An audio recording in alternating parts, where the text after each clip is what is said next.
Chapter 1. Disclaimer. This novel's story and characters are fictitious. Individual long-standing institutions, agencies, and public offices are mentioned, but the characters involved are wholly imaginary. This story is not insinuating that getting into a fake marriage is all right, is nothing but a part of the story that needed to be conveyed in order for the story to flow the way it's supposed to be. Please, keep it in mind that it's all fiction, and coming from my head, it's only a story. Thank you. Ajen. Chapter 2. How to Snag a Fake Husband. Mega Intel. Hotel and Casino Penthouse, Las Vegas, Nevada. The long flight from the Philippines left Jeff exhausted. His weariness doubled as he thought about the contract signing he had the next day, with a difficult client who preferred to do everything in his native language. Of all the foreign languages that he knew, the client just had to be speaking one he never learned. Involving a translator made everything much more complicated. Everything seemed set and done until the translator canceled at the last minute, leaving Jeff less than 24 hours to find a substitute. His assistant, Ronald, told him that the agency promised that they would send one before 11 p.m., yet there was still no news. What was he going to do if the agency did not have a translator? He would be doomed. It was a multi-billion-dollar deal, in which he could not afford to make one tiny mistake. A headache began brewing due to stress and fatigue from being on a plane for too long. While Jeff was massaging the back of his neck, he was contemplating what to do next. Typically, when he's on a business trip, he would stay in his room to unwind. However, tonight was different. His stress was at its maximum level. He needed to do something, or he would not be able to get a wink.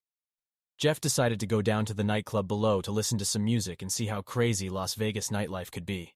He called his assistant to inform him of his plan before changing into a simple dress shirt and black pants. He didn't like attention when he's out in public, so he made sure to tone down his clothing. After looking at himself in the bathroom mirror, he made sure that he looked just like any tourist from Asia.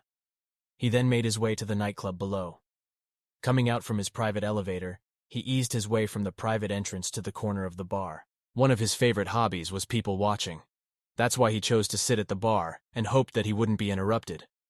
Once seated, he signaled to the bartender, "Long Island iced tea and a B-52 shot." "Yes, sir. Coming up." The bartender quickly made the drink and put it right in front of Jeff. As soon as the drink was in front of him, he quickly drank the B-52 in one gulp and chased it down with the Long Island iced tea. "Whoa!" Jeff let out a sound after drinking in such a rush. The combination had hit him hard. Already feeling tipsy, he started to relax and enjoy the nightclub scene. Meanwhile, on the other side of town in a small apartment complex, two young girls were making plans on how to snag a fake husband. It should be easy enough. Both of them were beautiful, sexy women, so just one look would leave any man salivating. Leah, a petite blonde, blue-eyed beauty with the perfect measurements of 35-24-35, always made men drool whenever she wore a skin-tight dress that highlighted all of her assets. Anne, on the other hand, was slim and as tall as a model 5'11", with smooth and glossy auburn hair, perfect light skin, and beautiful straight white teeth. Her smile alone could melt the coldest of hearts. She never wore much makeup beyond lip gloss to highlight her soft, kissable red lips. Between the two of them, it should be easy as pie to find a fake husband by the end of the night. For the plan to work, Anne let Leah do her makeup so that she would look older than 18. Thick concealer and a more sophisticated color palette helped cover her youthful appearance. Leah also insisted that she wore tight, skinny jeans to highlight her long, beautiful legs, and a tank top that showed a little cleavage, even though it didn't match her usual style. Anne took all of Leah's fashion advice in the hopes that it would improve her chances. "If this will help me find a fake husband, why not?" Anne convinced herself. Finally, they were ready to rock and roll. The two young girls walked out of Leah's apartment looking like a sexy mama, ready to snag a fake husband. For the first couple of chapters, we will be going back and forth to give you the background of the story and how this fake marriage came about. Please, be patient, and we will get to the good part. Chapter 3. Fake Marriage. The two girls arrived at Excess Nightclub, located inside the legendary Mega World Hotel and Casino in Las Vegas, Nevada. Owned by Jeff's family, the Mega World International Group, and known as the best club in town. The night was still young, so the club was jammed, with dozens of more people lined up at the entrance of the casino in anticipation. Unfortunately for those waiting, if you don't have connections or bribe money, don't even think about attempting to get past the bouncers. Luckily, it's a different story if you're young, beautiful, and sexy, like Anne Wen and Leah Kwan. The two girls arrived at XS nightclub prepared to snag a fake husband, but they were in for a shock when they saw the length of the line. Unfortunately, it was the only club in town that allowed adults under 21, so it was the only club they could get into. Bypassing the line could be a problem. The place was filled to the brim. Luckily, the club had valet parking, and they were able to pull in the right at the front. The two girls gave the doorman their sweetest smiles, hoping he would be kind enough to help them get inside the club. "Hi there, sweetheart. How are you? Wow, pretty crowded tonight, eh?" Leah turned up the charm, and it seemed to have worked because the doorman smiled sweetly back at them. "Yes. For some reason, tonight is extra busy, but you ladies have nothing to worry about," the doorman replied while eyeing the two girls, salivating. As soon as they got out of the car, the doorman ushered them into the club. Their currency to enter was their beautiful faces and hot bodies. Anne and Leah upset a lot of people waiting by cutting the line, almost causing a riot. A couple of young men approached them the instant they entered the club, but they weren't there to mingle. They were there to find a man that would accept a job as a fake husband. They politely declined and sat at the bar to wait for their prey. Leah wanted to see who she could find on the dance floor, but Anne refused since she wasn't much of a dancer. "You go ahead. I'll sit here and see if I can spot one. I'll text you if I do and we can get out of here ASAP, all right?" Leah happily agreed and headed towards the dance floor to continue her hunt. Less than a minute later, Anne realized that a very handsome and tired-looking man was sitting next to her. He was probably in his early 20s, but his stern-looking face made him appear much older. Anne realized that the man sitting next to her had ordered B52 and Long Island iced tea. As soon as the bartender handed him the B52, he took the shot and washed it down with the iced tea. Jeff had never been much of a drinker, but tonight he needed it badly. One thing he didn't realize was that his drink combination wasn't the brightest. One too many would hit you hard. Unconsciously, he turned to the girl next to him. "Miss, excuse me, are you available?" Is he talking to me? Anne thought with a blank look on her face as she checked left, right, and even behind her. I don't see anyone else nearby. She turned back and gazed at him with the sweetest smile on her face. Maybe I am. What about you? Are you available? She replied confidently while shaking inside to the core of her being. Jeff looked at Anne like he was about to swallow her whole. What a beautiful smile. Her eyes, green like the rarest stunning emeralds, are so deep I feel like I'm being dragged into the ocean, unable to resurface but still wanting to drown, he thought as his heart beat so fast that he had to look away for a moment to catch his breath. When he felt that his heartbeat was steady enough, he took another look at her perfect face and gave her a heart-stopping smile. Yes, I'm very much available. Anne was speechless for a moment. She didn't know what to say after hearing this stranger's reply. Her mind went blank. All she could think was, here is a very handsome, friendly-looking man in front of me. How do I put my strange request into words? She contemplated for a moment, trying to gather her courage. After a while, she decided to go for it and take a chance. I need a husband. Will you marry me? Oh my God, what did she say? No, I said that the wrong way. That's not what I meant. Anne took a deep breath before continuing. What I mean is, was all she was able to utter before she was interrupted. Sure. When do we get married? Jeff interjected while looking at her unblinkingly. Anne was shocked to the core. That's it? That was easy. Here I am going crazy, worrying about how I will approach the subject, and he just answered sure. When do we get married? She stuttered, unable to find the right words. But, you don't want to know why? Anne asked Jeff in disbelief once she gathered her wits about her. All right, why don't you tell me? No matter what, my answer is still yes. Jeff was still staring at Anne's angelically beautiful face with hunger in his eyes. Anne did not think it would be right to hide the reason from him when he was doing her such a big favor. She did not have any choice other than telling him the whole story from the beginning.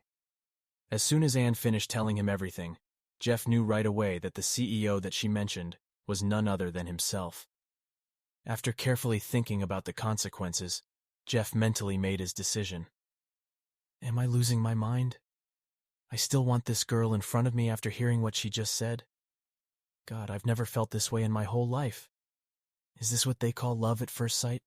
If it is, I don't mind it at all. He smiled, contentedly at the thought. Jeff didn't realize that Anne was watching him the whole time he was thinking, and that she had seen the smile appear on his face while he mulled it over. Anne hesitated because of that smile. What if this guy is a lunatic or a pervert? How can someone agree so quickly to my unreasonable request without an ulterior motive? What have I just gotten myself into? She stared at him for a moment, starting to panic. She was about to tell him to forget it ever happened, when he realized where her train of thought was going. What? You're not going to change your mind, are you? Well, it's too late for that now. We have a verbal agreement. It's as good as any signed contract. I can sue you if you change your mind, the man said with a mischievous grin plastered over his face. Anne was stunned when she heard that. She thought for a moment, then replied, No, that's not it. I came with a friend. I need to find her, then we can go, all right? She started looking around for Leah, who was busy flirting with some boys instead of helping her scout out a fake husband. There's no way I will change my mind. I may never find the courage to do this again in this lifetime. You're my savior, and on top of that, you're a fine specimen. Anne began to laugh at her thoughts. When Jeff saw her smile, his heart skipped several beats. He put his hand to his chest, trying to feel how fast it was beating. Asterisk thump, thump, thump, asterisk. Stop it before I have a heart attack, he mumbled to his heart. Anne looked around everywhere on the dance floor, but Leah was nowhere to be found. Leah, where are you? She thought to herself while trying to figure out what to do next. She tried calling first, but the music was too loud that Leah probably couldn't hear her, so she sent her a text. Unfortunately, after a couple of minutes of waiting, Leah hadn't texted back or returned her call. Anne was at a loss for what to do next while Jeff waited for her next move, willing to go along with whatever she wanted to do. When Anne couldn't get a hold of Leah, she has no other choice but to go ahead and get on with their deal. A quick marriage and annulment ASAP. She needed to get out of there, or she would never have the courage to go through with it. Shall we go? She shyly asked the handsome man in front of her, unable to look him in his face as she spoke, barely audible. She was hoping and praying that he would not change his mind. Jeff got up and grabbed his suit that was on the top of the bar. Let's go. Let's do this. The sooner, the better, he said excitedly as he ushered Anne out of the club into the nearest wedding chapel. Two people who were as different as day and night accidentally met at a club and made an arrangement that would change their lives and themselves forever. The agreement was a fake marriage. Chapter 4.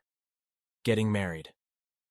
As CEO Jeff Go and Anne Wen walked the strip of Las Vegas towards the mini chapel to get married, Anne couldn't help herself from reminiscing why she needed a fake husband. It all began a week ago. She found her beloved grandmother's lifeless body left cold on the floor of her rundown restaurant. Her best friend Leah and her family were the only ones there for her during and after the funeral. Are you sure you will be all right? If you want to, you could always move in with us, you know. Mother and father always treated you like their own, and now that the twins are off to military training, there's just me left to trouble them. Leah was doing her best to comfort her grieving best friend. Thank you. I really appreciate your offer. I'll be fine. I just need to find a decent job and go to school at night. I know I can do it. Just stay by my side and be my friend forever. Anne cried on her best friend's shoulder. Shh, stop crying. I'm never going to leave you. We will be best friends forever, for better or worse, till death do us part. Ha ha ha! Sounds like we are getting married, banters Leah, trying to ease the pain her best friend was feeling. Grandma Wen's family originated from the Philippines. She migrated to the United States with her young child, Anne's mother, to be with her American husband. But her venture was in vain, as she had received news that he had died during the Vietnam War. With the insurance money that she received from her husband's death, she opened up a restaurant to support her and her child. It was her chance to start over with a fresh future, unshackled by her traumatic past. Everything seemed peaceful. Everything was peaceful. Until one day when her daughter had come home with a face drowned in tears. I am pregnant. Oh God. Oh no. Pregnant? What? Who's the father? I can't say. What? Why? I am your mother. Please tell me. Who is the father? Grandma Wen fell to her knees as her tears endlessly surged from her eyes. No matter how hard the mother tried to find out who the father was, her daughter never divulged. There was nothing Grandma Wen could do but support her daughter and pledge to help her raise the unborn child. Soon, after Anne was born, her mother deserted her to once again pursue the career she had in the entertainment business. She left Anne in the hands of Grandma Wen.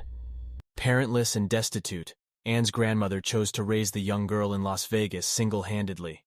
From a young age, everyone praised Anne for her talent in singing and her natural brilliance in school. She was born with a gift, just like the mother who abandoned her. Her grandmother had encouraged her to pursue her dreams, which unfortunately came at the cost of her life. The restaurant that Grandma Wen opened wasn't manageable, nor was it lucrative. She had to borrow money from a loan shark to provide for their basic needs and spare cash for Anne to attend various talent shows. Unfortunately, due to the restaurant being slow and not making enough money, she could not pay back the loan. That very moment was the moment that cost her her life. Now that Anne's grandmother had departed, she didn't have any way to support herself. She didn't realize just how bad her situation was until bills from the funeral home began arriving in the mail. And on top of that, the apartment rent had not been paid for several months. If she didn't turn around her life now, she would be on a fixed trajectory to vagrancy. The girl who once had a bright future was now penniless and destined for a life on the streets. Anne thought that there was no more hope for her insoluble situation. She had already prepared herself for the worst, becoming homeless. She hoped that God was somewhere out there listening to the inner cries of her heart. And he was. An opportunity had suddenly arisen. Auditions for a singing competition were being held in a nearby city. This was her chance to showcase her talent. Anne was confident that with her talent, she would effortlessly pass the preliminaries and make it to the next round. Some part of her even believed that she might win the competition. However, there was only one problem. How was she going to get there? With no cash and multiple debts to be paid, Anne couldn't even afford a bus fare. Worst of all, she had received a notice from her landlord saying she would need to vacate the premises if she didn't pay back the rent. It's always money, the root of all evil. She began to submerge into a sea of depression while trying to figure out where she could get the money. Anne even thought about asking her best friend Leah, but she already owed her too much. The young girl then thought of her mother, the one that had abandoned her at birth. Her grandmother once told her that the mother was now a famous entertainer in Asia and had recently married one of the wealthiest men in the country. If only she knew where to find her, the mother who never even thought about the child who she forsook. That child was now impoverished with a bleak future and no light at the end of her tunnel of fate. She decided to forget about her lousy mother.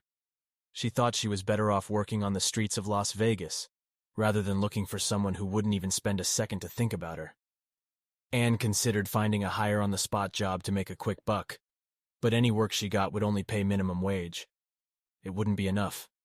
She needed to think fast. A job that would enable her to make enough money for anything, everything. Ha! Fat chance of finding that kind of job. Finding herself facing a standstill, she had no other option but to see Leah.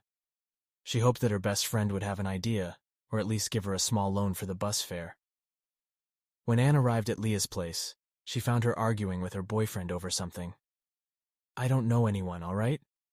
No matter how much your friend's boss is willing to pay, I can't help you, John." Leah's screams resonated throughout the room. "How about you? I know you can speak at least 4 or 5 languages," Leah's boyfriend answered, with a voice cloaked in anger. "So what if I can? It doesn't mean I'm willing to do it," she retorted. "How about your friend, the one that's always hanging around you? She's always borrowing money. I know she could use some cash right now. Why don't you ask her?" John coaxed. "You're unbelievable. She's my friend, not yours.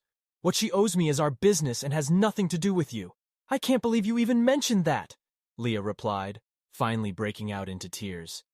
"You have no right to bring my private matters with Anne into our discussions." Her expression had then turned stiff. "You know what? I don't even need a shady boyfriend like you. I want to break up. We're done." She then turned around, ready to leave. "No, please don't say that. I didn't mean anything by what I said. I'm in a bind right now, and this is an excellent opportunity. It has a big commission plus a bonus. I need this right now," cried John pleadingly, eyes full of sorrow. Anne heard what Leah's boyfriend had said, and curiosity got the better of her. It was the very opportunity that she was looking for, the reason why she was there in the first place. She ran to them, almost tripping, before asking, "What about me?" "What do you mean, what about you? I am ready to split up with him to protect you, and now you're asking, what about you? Are you going nuts too along with this asshole?" Leah protested furiously. Ignoring her, John decided to approach Anne instead of arguing with Leah any longer. "You came at the right time! I have a job for you! It pays a hefty sum! You interested?" he asked Anne excitedly, knowing she was desperate. "Yes! I'm interested, but first, I need to know how much this job will pay and what it's about." Just because she was desperate, it didn't mean she would let herself be scammed. He offered Anne an amount that was enough to cover all the bills that were past due, with even enough left over for her to go to the singing competition. It was too good to be true. What a blessing. "Deal! I will do the job, but what's the catch? What exactly do I have to do? Are you going to ask for my kidney?" Anne asked apprehensively. Leah's boyfriend explained the requirements for the translation job and how she would receive her pay. If she did a good job, there would be an additional bonus added. Anne felt a burning eagerness grow in her chest. They agreed that she would do the job the following day. Anne was grinning from ear to ear. She couldn't believe her luck. All of her dilemmas would be finally solved once she had finished this job. Yet, Leah's boyfriend still had more to say. "Oh, before I forget, there is a prerequisite for this job. The man is somewhat eccentric, and he has a problem with young single women. Well, you need to either be over 40 years old or married." The client was quite adamant about those specific requirements. Another dilemma had immediately fired back at her. Anne couldn't age overnight, and changing her appearance wouldn't do any good. There was no way anyone would believe she is over 40. But there was only one option left. She needed to find and pay someone to become her fake husband, which was easier said than done. There were always people looking for easy money in Las Vegas, primarily compulsive gamblers. It would be easy to find a man willing to play along if the price is right. But where would she begin looking for one? Anne had begun calculating things out. With the amount of money offered, and after deducting the fee for this asshole, thank God Leah is done with him, I'll still have enough to pay the bills and attend the audition. She suddenly paused in the midst of her thoughts. But where on earth should I go to find a fake husband? I need to think quickly. This is too good of an opportunity to let go. After pondering for a few minutes, she asked with enthusiasm, "What time do I need to be there?" Thus, Anne and Leah went out to the club trying to snag a fake husband for Anne. Chapter 5. Butt Naked. The ceremony was quick and easy. That is one of the perks Las Vegas has to offer tourists, a quick wedding and/or divorce at any time of day. After the wedding ceremony, the two of them walked towards Anne's apartment. The walk only took them less than 15 minutes before they arrived. Anne was hesitant to bring Jeff to her apartment at first. She was thinking the whole way. What if he's a maniac and wants to consummate the marriage, or worse still is a murder? What do I do then? I hope he understands that this marriage is fake and it will end as quickly as we got married. I need to let him know clearly, no consummation, so that it will be easy to annul this fake marriage. She thought hesitantly. Anne was trying to figure out how to remind Jeff without embarrassing herself in return. At least he seems drunk if he does anything I can overpower him. She thought. Jeff was still intoxicated and was thinking in a completely different direction. "If you think you can get rid of me that quickly, think again, little wife. What annulment? In your dreams maybe, but not in mine." Both were in deep thought while they were walking towards Anne's apartment. They didn't realize that they had arrived quickly. "We're here," Anne announces as she opened the door to her small studio apartment. She was hesitant to invite him in, but they still need to discuss the annulment. Therefore, Anne has no choice. "Come in. Please excuse my place. It's small in a studio. You'll see what I mean." She went inside and waited for Jeff to come in. Jeff stood shocked and stunned to see how small Anne's studio apartment was. His tall, robust body and Anne's lanky and skinny frame seemed too big for the whole place. Jeff saw a mattress in the corner of the room. It was covered with a beautiful bedspread. Next to it was a small square table with a cup and a pitcher filled with water on top. In the far end, he saw a bookshelf filled with books. She must like to read, Jeff thought. There was no kitchen to speak of, only a small burner in the corner of the room. He tried guessing its use for cooking soup or something. Jeff felt his heart constrict. How can someone live in such tragic conditions? While Jeff was busy surveying his surroundings, Anne, on the other hand, was having a small nervous breakdown. This was the first time she had ever been alone with a man in an intimate and enclosed environment. She had never even dated in the past. Her grandmother was a little old-fashioned. She had always used her deadbeat mother as an example, telling her not to repeat the same mistakes. Anne looked so innocent. Jeff was taking it all in and enjoying her frazzled look. Jeff decided to tease Anne. "Don't worry. I won't do anything you don't want me to do, wife. Anne. I'm exhausted and would like to get some sleep, so—" "What's the sleeping arrangement?" Jeff asked Anne. "Since there's only one bed, I guess we will have to sleep together," he said jokingly with a straight face. Anne started to shake after hearing what Jeff said. Fear was visible in her eyes, which made Jeff feel a little guilty. Jeff fell for Anne the second he laid eyes on her in the nightclub. She made Jeff's heart beat like crazy. Before meeting Anne, Jeff had never been even remotely interested in all those models, actresses, and heiresses he encountered almost daily. What's so special about this girl? Do I feel sorry for her or what? I even agreed to this fake marriage, knowing it's a lie. Which is what I hate the most. A liar. I must be drunk and too tired from the long trip. Or did I bang my head unknowingly? Jeff contemplated whether he should confess to her and tell her the truth about his identity, or continue with the arrangement. He ended up deciding to keep quiet, play along, and enjoy having a wife. While Jeff was going crazy thinking about their current situation, Anne decided that she would stay with Leah and let Jeff remain in her little apartment. Leah's place was upstairs on the second floor above Anne's apartment. It was a one-bedroom apartment and much more substantial than Anne's. Anne packed some necessities, toiletries and clothing, etc. She then told Jeff her plan for the night. Jeff agreed not because he didn't like the idea of them sleeping together, but because he was afraid that he wouldn't be able to control himself if she stayed longer. They might end up doing the honeymoon thing if he was unable to control himself. From the moment he laid eyes on those kissable lips, he wanted to taste them. "Go ahead. It's best if we don't share a space tonight. You never know what might happen." He said this while salivating and looking at Anne, ready to eat her whole. Anne saw the way Jeff was looking at her, bid him good night, and rushed outside, closing the door behind her. As soon as she was out of Jeff's sight, she leaned on the closed door and tried to calm herself down. The heat was too much for Anne to handle. A girl who had never experienced sex and was still a virgin in all aspects couldn't handle that level of stimulation. Unfortunately, Lady Luck was not on Anne's side at all. Leah wasn't home. She knocked on the door so many times, but no one answered. She dialed Leah's number, but still no answer. Her last option. Anne texted her and waited for a while before going back to her apartment dejected. Anne stood still, hesitating at the front door of her apartment, wondering if she should go in or not. She thought about calling Leah one last time, but changed her mind and decided to take her chance with the handsome man inside her apartment, who was currently by law her husband. What have I got to lose? If anything happens, we have legally married anyway. No matter what, I need to get some rest to get the job done perfectly. Once the job is complete, we will annul this farce of a marriage and go our separate ways. She reaffirmed to herself. Her eyes were already half shut from tiredness. Anne opened the door quietly, trying not to wake Jeff up in the process. The whole place was dark, and she couldn't see anything. From her memory, she slowly tried making her way to where the bed was located. Suddenly, Anne tripped on something and stumbled, landing on top of the sleeping Jeff. Anne tried to situate herself, slowly using her hands to help herself up when she realized something was wrong with this picture. Jeff was butt naked.